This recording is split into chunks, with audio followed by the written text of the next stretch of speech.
Hey y'all, Scott here. You ever love a game so much that other people say is basically the bubonic plague? I've been there. And I'm here to combat those people by stripping that word of all negativity. I love Super Smash Bros. Brawl. This shit is bubonic!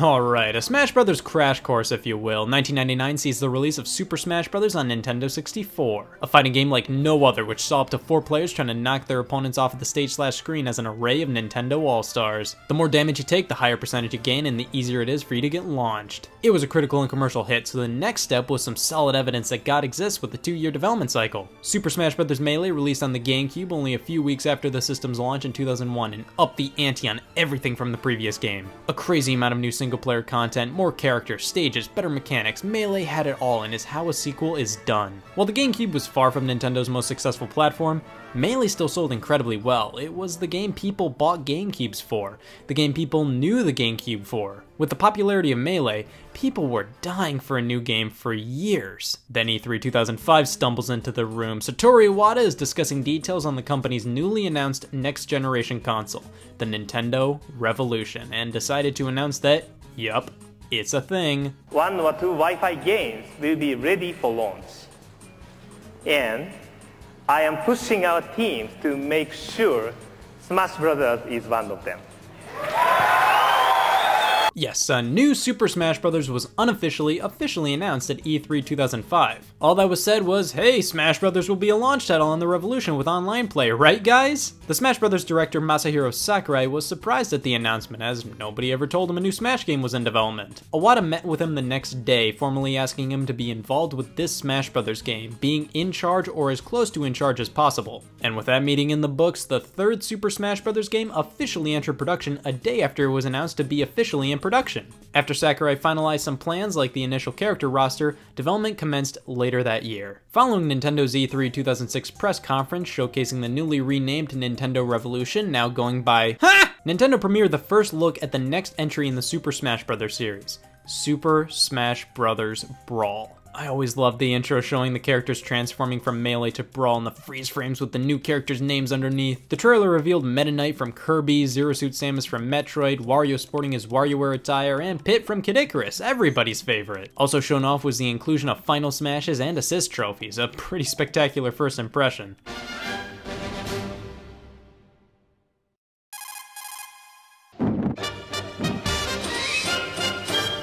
They're really letting anybody be a Smash Brother, aren't they? Now, I wasn't there for the great Brawl wait sesh of 2005 to 2008. I wasn't actively following gaming news at the time, but I've concluded it went like...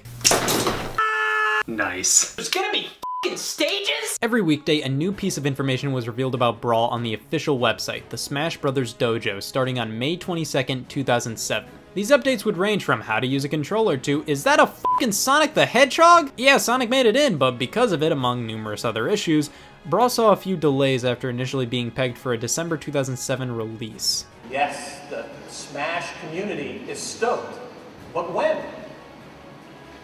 Well, not next year, not next spring. Releasing on January 31st, 2008 in Japan, March 9th, 2008 in North America, and June 27th, 2008 in Europe, was the wait worth it? People f***ing hate this game. Brawl is generally considered the weakest of the Smash Bros. Games to many. Not because it's a bad game or poorly made, far from it, but so many fans say this game was a disappointment. It was unbalanced, it wasn't competitive enough, it just didn't live up to Melee. To be fair, it was 7 years in the making, so expectations were definitely high. Considering Melee blew everybody away after being developed in only 2, kinda meant Brawl had a lot to live up to. I think a major problem people had with Brawl, other than the tweaks to the Smash Bros. Gameplay, is that it didn't introduce as many new things as Melee did, it more so expanded upon Melee. But we'll get to that when we get to that. First things first, this is the only other box art I have framed next to my bed. Brawl's cover is one of the best in the series. Just look at it, all the characters are looking towards you with beams of light shooting from the center. Just the overall composition of this shot is mesmerizing. This is the box art that makes you proud of being a Nintendo fan. Popping the game in. Jesus Christ, we're greeted to a relatively long loading screen. This always killed me back in the day. Blam, Brawls Intro. What can I say? This thing is great. However, a lot of people will completely dismiss this intro due to Melee's being the absolute cream of the crop, and while I'm not going to disagree entirely, I'm going to defend Brawls right quick. So Brawls Intro is a compilation of CGI cutscenes from the game's adventure mode and random shots of gameplay. People have complained that it's not a coherent intro that was animated with the purpose of being an intro. Like Melee's. I smell a counterpoint. Melee's intro still had shots that very rarely connected to each other. Here's Metroid. Here's Zelda. Here's Yoshi. Like, it was basically random shots of these characters, and Brawls is the same thing, except these shots were also used elsewhere in the game. Melee's intro had gameplay randomly cut in too. Both of these are far more similar than people act like they are. I will say, some parts of Brawl's intro leave me feeling like, oh man, I'm gonna look like a loser for saying this intro isn't that bad. Like, the final shot is just the halberd flying. To quote the 11th commandment, that is not how you end an opening movie for Brawl. People also dislike how the announcer doesn't screech Super Smash Bros. Brawl on the title screen. Alright, I'll give you that one, but the game already broke every bone in my ear. I'll gladly take a moment of silence. Let's talk about the roster of characters, as Brawls is the first one in the series to omit characters from previous games. However, I'd argue it's a massive improvement over Melee, not only because of the sheer abundance of new characters, but because it feels much more refined. I think Brawl really hit home how special it is for a character to be in Smash Brothers. Like with Melee, it felt like they let anybody in. Young Link? Fucking sure. Brawl trimmed the fat of Melee's character roster, with each character feeling important to the world of gaming. Dr. Mario, Roy, Young Link, and Pichu were cut alongside Mewtwo, which was odd considering he was a completely unique fighter, but I think the characters introduced in Brawl more than made up for the losses. We got Nintendo characters who were always obvious candidates for Smash Brothers: Wario, Diddy Kong, Olimar, Meta Knight, and King Dedede. Old school characters reintroduced for a new generation, with Rob, an accessory for the NES turned into a fighter, and Pit, who was the star of the Kid Icarus series, which also goes by the name of what? Most people who played Smash Brothers had no clue who this guy was, definitely because he only had 2 games at the time, the last of which was on the Game Boy in 1991. Pit was different compared to the revival of, say, the Ice Climbers and Melee, because while the Ice Climbers felt like a 3D version of their 8-bit selves, Pit was designed as if he kept on getting new games and evolved over time, much like how Link did. It's really cool what they did with him, and it sparked interest in a potential new Kid Icarus game, which Sakurai later made. Zero Suit Samus was a new character playable after unleashing Samus's final smash, or simply by using a button combination on the character select screen. Toon Link was the replacement for Young Link, which I think was a smart change. He represents the Wind Waker style of Zelda games and is much more unique than Young Link ever was. Lucario was basically Brawl's replacement for Mewtwo. I'm more of a Mewtwo guy myself, but Lucario brought with him some interesting ideas. Ike was Roy's replacement, but instead of being a Marth clone, he was an entirely unique character. Lucas was the second Mother/Earthbound representative alongside Ness, staying true to Nintendo's tradition to do anything Mother 3 related outside of Japan except release the game itself. Wolf was a new Star Fox character, being similar to Fox and Falco, but pretty unique at the same time. And of course, one of the coolest newcomers, Pokemon Trainer, allowing you to control either Squirtle, Ivysaur, or Charizard. Brawl had a ton of great additions to the roster, but the biggest news came with the introduction of third-party characters. This was a huge deal. Like, the first third-party Smash Brothers character must be that came out of nowhere. Snake always felt like a serial killer in a sea of cotton candy. He's a cool character and definitely iconic enough and worthy of being called a video game all-star. But picture a world where Snake was never in Smash Brothers. Would he really be that heavily requested of a character for Smash Brothers? I think Mega Man, Pac-Man, Bomberman, or even Simon Belmont would have fit better as one of the first third-party characters in Smash Brothers history. But Snake definitely got people talking and made it clear that Smash Brothers wasn't just a celebration of Nintendo characters, but video game characters as a whole. Since third-party characters could now be represented, I think that made new Smash Brothers characters being revealed feel more impactful. Just like the inclusion of Sonic the Hedgehog was, man, the perfect third-party character to be in Smash Brothers. They've made it happen. Mario's rival, one of the most iconic faces in all of gaming. His moveset blows, most of it is just a spin dash, man. Moving on to where these characters actually fight, I love Brawl's stage selection, man. So much variety, so many series represented. There's a lot of wacky, crazy stages, but there's still a fair amount of stages that are calm and competitively viable. I adore PictoChat, WarioWare, Luigi's Mansion, Delfino Plaza, Yoshi's Island, Bridge of Eldin, Skyworld, so many great ones. We have some fun ideas for stages too, like 75 meters, Mario Brothers, and Hand and Bow, but those play like gingivitis. A select few Melee stages are brought back, but no stages from the first game, unfortunately. That was always a bummer. The gameplay here is still Smash Brothers, there's no doubt about that. The biggest new addition has to be Final Smashes. When the Smash Ball appears, if you happen to break it open, you can unleash your Final Smash, a character-specific special move that's tailor-made to be a devastating blow to your opponents.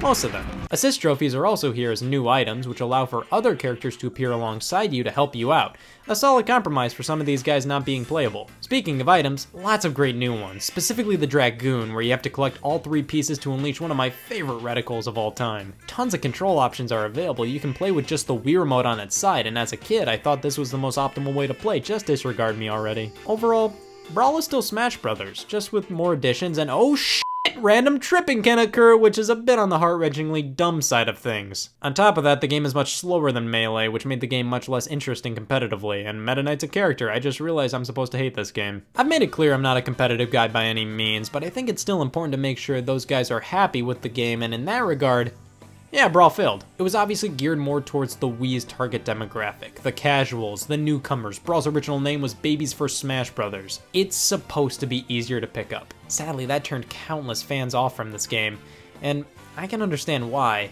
However, that shouldn't be the reason for considering this a bad game. Many Smash Brothers fans still claim that the one-step plan on how to make a Super Smash Bros. Brawl is to shit. This game still has a lot to love about it, and because of the easier mechanics, we have so many more Smash Brothers fans. It has its problems, but Brawl shouldn't be completely tossed to the side due to its gameplay changes. It made it more accessible for people and created new fans. I mean, come on. That is a good thing. Random tripping is still dumb though, and I will definitely toss some other aspects of the game to the side. The art style doesn't hold up all too well. You see, with Melee, it still looks good, but character models look outdated by today's standards. Brawl fits much more in line with modern Nintendo designs, but I gotta say, the overall direction they took with this game invokes the same feeling of choking on baked beans whenever I play it. Like, it's much more realistic this time around, with much drabber colors, and it just doesn't feel like Nintendo. Things are obviously this way because Exhibit A, the Wii and GameCube were very similar power-wise, so how do you make Brawl look better? Make it look more realistic, of course. And Exhibit B, Snake. You have this green happy dinosaur and a pink puffball jumping around in the same game as an advocate for nicotine. Of course you're gonna have to make the colorful characters a bit more detailed and less colorful to work better alongside them. Don't get me wrong, the game looks fine, its attention to detail is very appealing, but I just don't feel like it's the greatest representations of these characters. Like, when I think Mario, I don't think denim! It's fine, just the art style, it's a bit too realistic and gritty, I guess, for a celebration of Nintendo. Even though the visuals may not hold up all too well, this game's soundtrack is phenomenal and will be played at my funeral in its entirety. The quality and quantity of tracks have been greatly increased, and every track deserves at the very least a foot thumping. You can unlock more music by finding CDs and can even customize how often you want certain songs to play on certain stages with My Music. Melee brought with it a slew of new single-player modes, and when we look at what Brawl did, wow, it looks like Brawl remembers Melee too, guys! I'm sad to report Classic Mode was taken to the vet and either declawed or neutered. I'm really having a tough time deciding which one. It's still the same variety of matches against random opponents, but the fun little minigame diversions are gone. All that's left are 2 rounds of Break the Targets. And, get this, back in the first 2 games, each character had their own unique Break the Target stage that took advantage of that character's abilities. Now there's just 5 separate stages based on 5 different difficulty levels. Sure, that's easier to develop and makes it more simple to talk about who got the highest score and whatnot, but this is way lamer now. Other than that, Classic Mode is pretty much the same as Melee. The same goes for All-Star Mode, pretty much the same as Melee. You fight all characters in the game on 1 life with only 3 recovery hearts, except now you can play with a friend if you want to. The mission-like event matches, they're brand new scenarios, but pretty much the same song and dance as Melee, except there are a handful of co-op events now. The stadium, again, features home run contests, basically the same as Melee, hit the sandbag as far as possible. Target Smash, go lay down. Multi-man Brawl, a bunch of opponents to fight like Multi-man Melee in Melee, and boss battles in the game, which it's a nice feature to have this at whim. Yeah, I can see why some may have been a bit disappointed with Brawl in this aspect. Melee simply introduced more to the series, while Brawl basically took what Melee did and tweaked, refined, or just changed it up for better or for worse. However, the biggest addition to Brawl's single-player modes was the brand new Adventure Mode. This was a complete overhaul in the concept of the Adventure Mode for Melee, and was kinda treated as its own separate game within the game, titled the Subspace Emissary. Let's give it a try.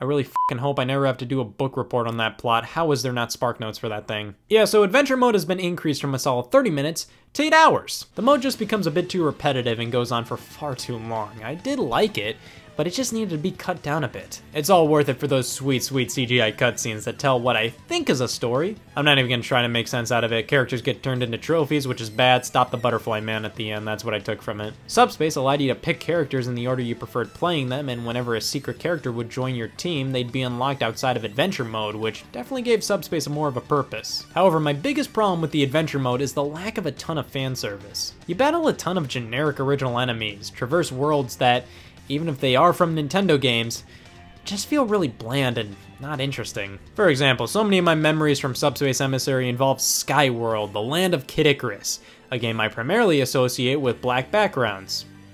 This does nothing for the Nintendo virgin within me. Subspace Emissary is basically the exact opposite of adventure mode in Melee. In that game, adventure mode had you exploring a good handful of worlds from Nintendo games, while also being incredibly short. Subspace Emissary is basically the length of a full game on its own, but is more original.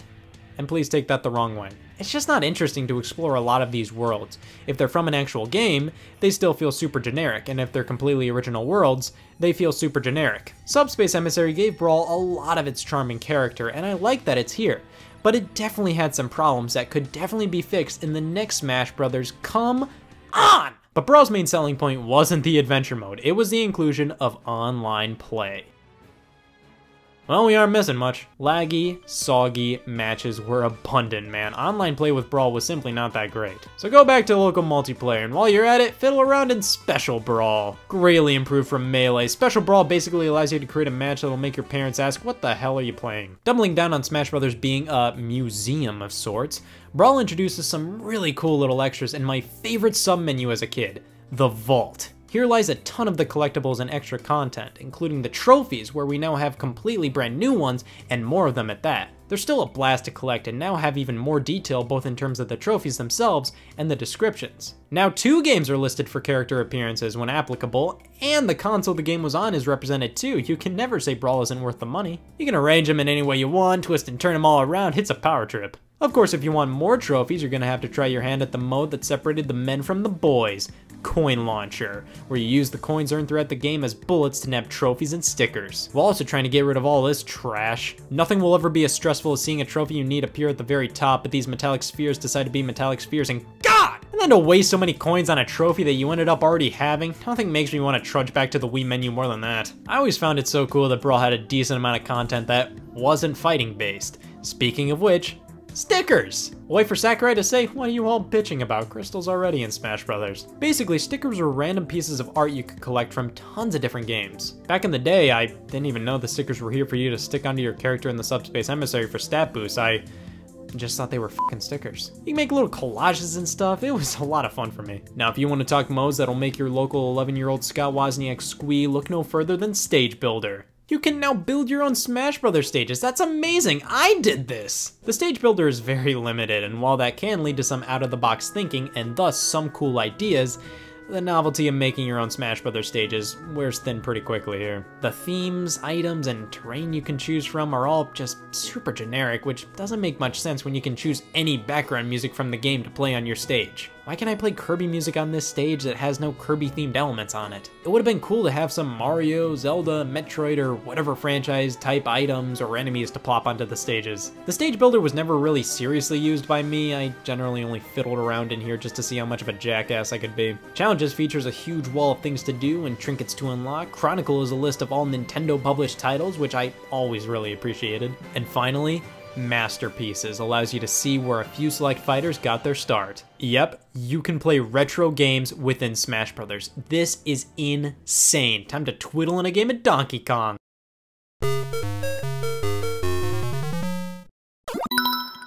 Yeah, Nintendo still had to be able to sell all these games separately on the Wii Shop channel, so we can play these games, albeit under time limits. And in most of these games' cases, strict time limits. I wouldn't mind being able to play Super Mario Brothers for only a minute if it didn't take about a minute to load the demo. Also, the variety is a little lacking here, not a ton of overall games, and most of them are Mario titles. It's whatever though, the idea behind Masterpieces is great and was one of the coolest extras in Brawl to me as a kid. When I unlocked Super Mario World, I was giddy, man, but I realized the only controller I had that would work with it was a GameCube controller. And you truly haven't seen hell until you've tried playing Super Mario World with a GameCube controller. It just doesn't work! And that is basically Super Smash Bros. Brawl, and Listen, I will always love Melee for what it introduced to Smash Bros. And for being an excellent game all around. But Brawl just took it to another level for me. I know of the problems with the gameplay tweaks and not as many new ideas and modes as Melee. But to me, Brawl was Melee but with even more stuff and fan service. It's always a joy to pop it in and to just explore. I definitely hold a lot of sentimental value with this game as it was the first Smash Bros. That really hooked me. So keep that in mind when I say I prefer it to Melee. It's far from perfect, but I think at the very least we can all agree it's an extremely well-made game that had a lot of love and attention put into it. And hey, if you just can't stand the gameplay, you can always turn to fan-made mods like Project M. It may not be your Smash Bros. Of choice, and that's okay, but it'll always be one of my favorites. Brawl was a great game, and was where everybody's mind started racing as to what could possibly be a Smash Bros. Character. Rayman, Geno, the General, Chibi Robo, Vince Young, Brett Favre? As an assist trophy.